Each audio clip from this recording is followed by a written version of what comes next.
കൂട്ടുകാരെ, ഏവർക്കും എന്റെ വിരൽ നിറഞ്ഞ കൂപ്പുകൈ.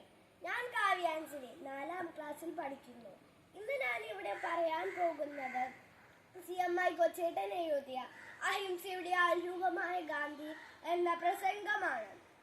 അഹിംസയുടെ ആൾരൂപമായ ഗാന്ധി 156 വർഷം മുമ്പ് 1869 ഒക്ടോബർ 2 ഗുജറാത്തിലെ പോർബന്ദറിൽ പിറന്ന മോഹൻദാസ് കരംചന്ദ് ഗാന്ധി എന്ന മഹാത്മജിയുടെ ഓർമ്മ ഇന്ത്യ എന്ന ഭൂഖണ്ഡത്തെ മാത്രമല്ല, ലോകത്തിലെ സമാധാനകാംക്ഷികളായ സഹോദരങ്ങളുടെ എല്ലാം ഹൃദയങ്ങളെ ത്രസിപ്പിക്കുന്നുണ്ട്.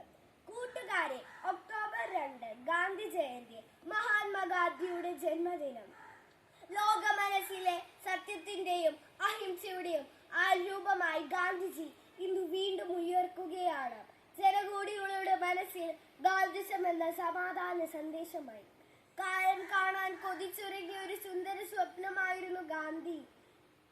രാജഭരണം ആഭരണം അണിയിച്ച ഇന്ത്യയുടെ ചരിത്രത്തിൽ നാട്ടുരാജ്യങ്ങളുടെ കലഹങ്ങൾക്കിടയിലൂടെ വ്യവസായ കണ്ണുമായി നുഴഞ്ഞു കയറിയ വിദേശ ശക്തികളെ അഹിംസയുടെ മാർഗത്തിലൂടെ ഇന്ത്യൻ മണ്ണിൽ നിന്നും തുരത്താൻ പിറവിയെടുത്ത പ്രവാചക ജന്മമാണ് ഗാന്ധി. നിങ്ങളെ ഞാൻ അക്രമം പഠിപ്പിക്കുകയില്ല, കാരണം അതിൽ ഞാൻ വിശ്വസിക്കുന്നില്ല.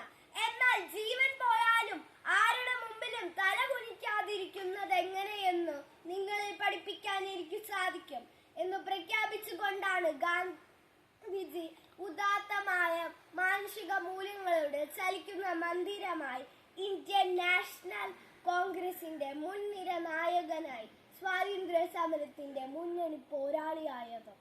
ഹിന്ദുയിസവും ജൈനിസവും ക്രിസ്തീയതയും ഏറെ സ്വാധീനം ചെലുത്തിയ ഗാന്ധി മനസ്സിൽ ഭഗവത്ഗീതയും വിശുദ്ധ ബൈബിളിലെ അഷ്ടഭാഗ്യങ്ങളും ദേവസ്വരമായി. ഒരാൾ ചിന്തിക്കുന്നതും പറയുന്നതും ചെയ്യുന്നതും ഒന്നാകുമ്പോഴാണ് യഥാർത്ഥ സന്തോഷം അയാൾ അറിയുന്നത് എന്നത് അദ്ദേഹം തിരിച്ചറിഞ്ഞു.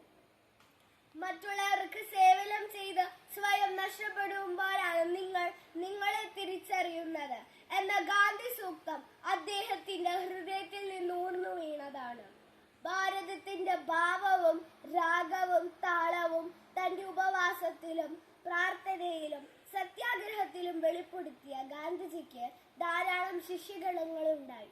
ആചാര്യ വിനോബ ഭാവെ, സർദാർ വല്ലഭായ് പട്ടേൽ, മീര ബഹൻ, CF ആൻഡ്രൂസ്, നർഹരി പരീഖ്, രവിശങ്കർ വ്യാസ്, ഖാൻ അബ്ദുൽ ഗാഫർ ഖാൻ തുടങ്ങിയ പ്രമുഖർ ഗാന്ധിസത്തിന്റെ അധ്യാപകരായപ്പോൾ ഗാന്ധിജി കാലം രുചിച്ചറിഞ്ഞ ഇന്ത്യയുടെ ഉപ്പുരസമായി മാറി. ഗാന്ധി ജയന്തി നമുക്ക് സേവന ദിനമാണ്. മുമ്പ് ഇത് സേവന വാരമായിരുന്നു. ക്ലാസ്സിലെയും മുറ്റത്തെയും കടലാസു നീക്കിയും കല്ലു പറിക്കുകയും പുല്ലു പറിച്ചും മാത്രം നമ്മൾ ഈ ദിനം ആചരിക്കരുത്. ഭാരതീയന്റെ സാമൂഹിക വളർച്ചയുടെ വരിയിൽ തടസ്സമായി കിടക്കുന്ന എല്ലാ ഛിദ്രവാസനകളുടെയും മാലിന്യങ്ങൾ തൂത്തെറിയാൻ നമുക്ക് കഴിയണം. ഇന്ത്യ സ്വാതന്ത്ര്യ വരിയിലൂടെ നടക്കട്ടെ.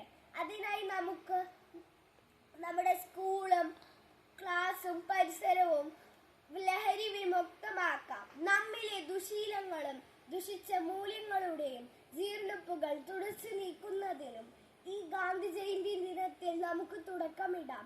ഭാരത് മാതാ കി ജയ്. നന്ദി, നമസ്കാരം.